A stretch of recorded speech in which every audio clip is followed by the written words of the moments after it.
ഈശോയുടെ പ്രിയപ്പെട്ട കുഞ്ഞുമക്കളെ, ഈശോ മിശിഹായ്ക്ക് സ്തുതിയായിരിക്കട്ടെ. ഇപ്പോഴും എപ്പോഴും സ്തുതിയായിരിക്കട്ടെ. എന്ത് പറയുന്നു എല്ലാവരും? സുഖമായിരിക്കുന്നോ? പഠനമൊക്കെ എങ്ങനെ പോകുന്നു? മിടുക്കരായിട്ട് പഠിക്കുന്നുണ്ടോ? ഉണ്ടല്ലേ? എല്ലാവരും മിടുക്കരായിട്ട് പഠിക്കുന്നുണ്ട്. ഓൺലൈൻ ക്ലാസ്സുകളൊക്കെ നന്നായിട്ട് നടക്കുന്നുണ്ട്. നല്ല നല്ല കുട്ടികളായിട്ട് ഇരിക്കുന്നു അല്ലേ? സ്കൂളിൽ പോകാൻ പറ്റാത്തതിൻ്റെ സങ്കടമൊക്കെ ഉണ്ടല്ലേ? സാരമില്ല കേട്ടോ. കൊറോണയൊക്കെ പെട്ടെന്ന് പോകാനായിട്ട് നമുക്ക് ദൈവത്തോട് പ്രാർത്ഥിക്കാം. എല്ലാവരും പ്രാർത്ഥിക്കണം കേട്ടോ. ഓക്കെ, കഴിഞ്ഞ ക്ലാസ്സിലെ ഹോംവർക്കൊക്കെ മക്കൾ ചെയ്തോ? എല്ലാവരും ഹോംവർക്കൊക്കെ എഴുതി നിങ്ങളുടെ ടീച്ചേഴ്സിന് അയച്ചു കൊടുത്തോ? അയച്ചു കൊടുത്തല്ലേ? മിടുക്കരാണ് കേട്ടോ. അപ്പോൾ എല്ലാവരും ക്ലാസ് കൂടാൻ റെഡി ആയിട്ട് വന്നിരിക്കുവാണല്ലേ? നമ്മുടെ ക്ലാസ് തുടങ്ങിയാലോ? നമ്മൾ എന്ത് കാര്യം ചെയ്യുന്നതിന് മുമ്പും എന്ത് ചെയ്യണമെന്നാണ് നമ്മൾ പഠിച്ചിട്ടുള്ളത്? എന്ത് ചെയ്യണം? പ്രാർത്ഥിക്കണം അല്ലേ? ഓക്കെ, അപ്പം മിടുക്കരാണ് നിങ്ങളെല്ലാവരും അല്ലേ?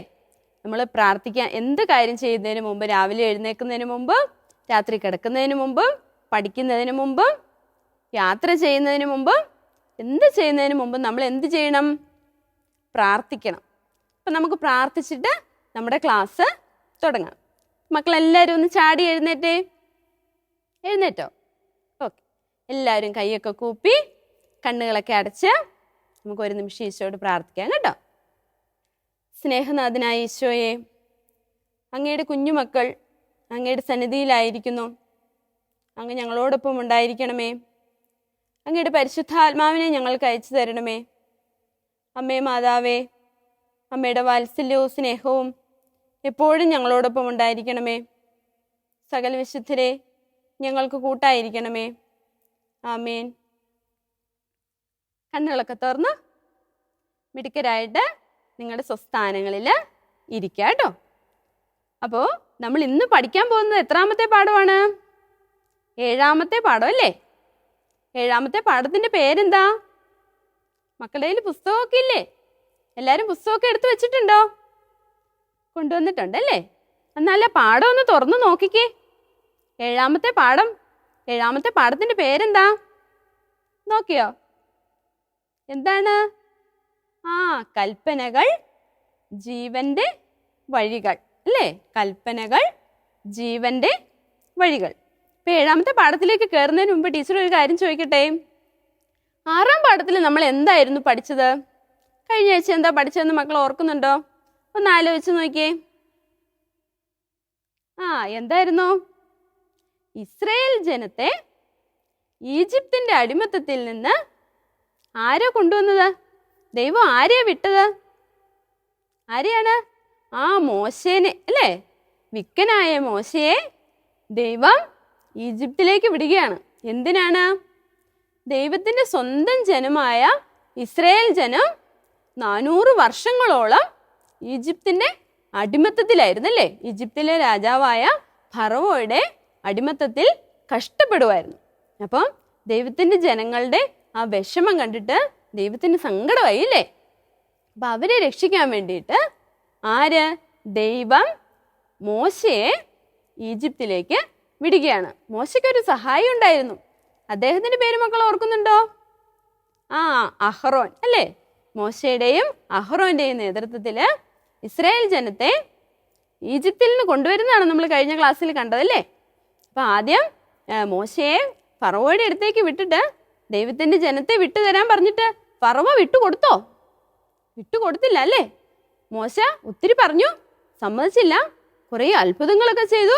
എന്നിട്ടും ഫറവോയുടെ മനസ്സ് മാറിയോ? ഇല്ല, മനസ്സ് മാറിയില്ല അല്ലേ? അവസാനം എന്താണ്? ദൈവം 10 ബാധകളെ ഈജിപ്തിലേക്ക് അയക്കുവാണല്ലേ?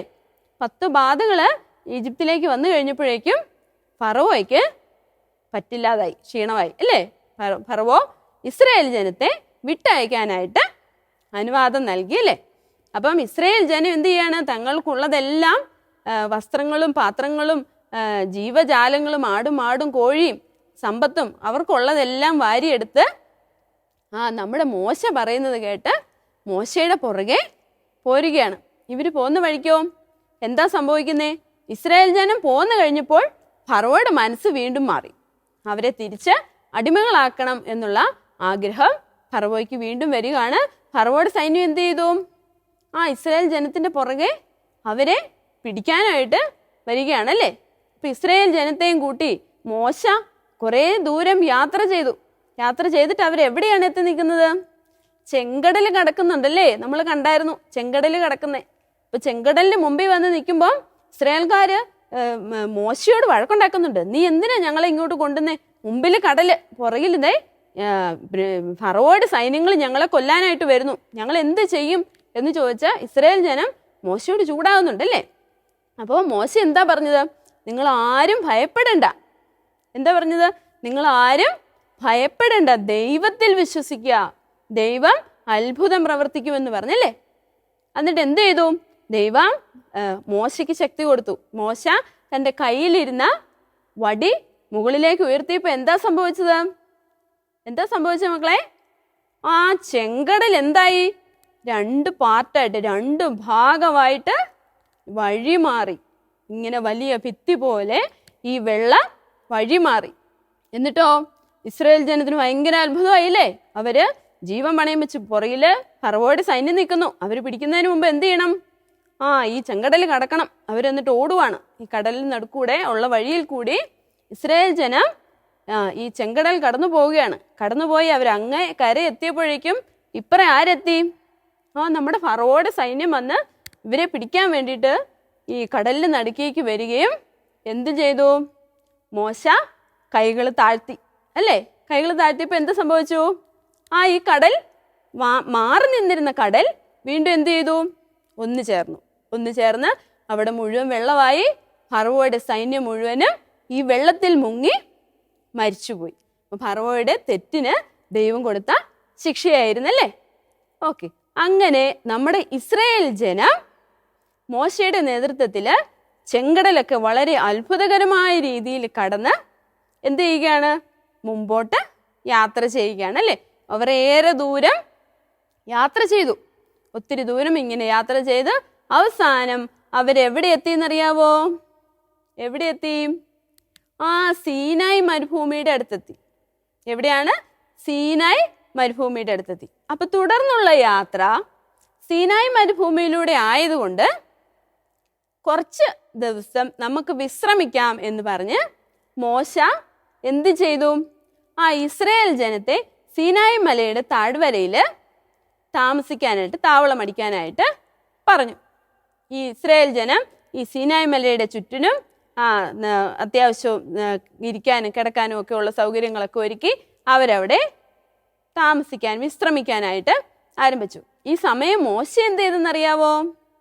മോശ എന്ത് ചെയ്ത് കാണും?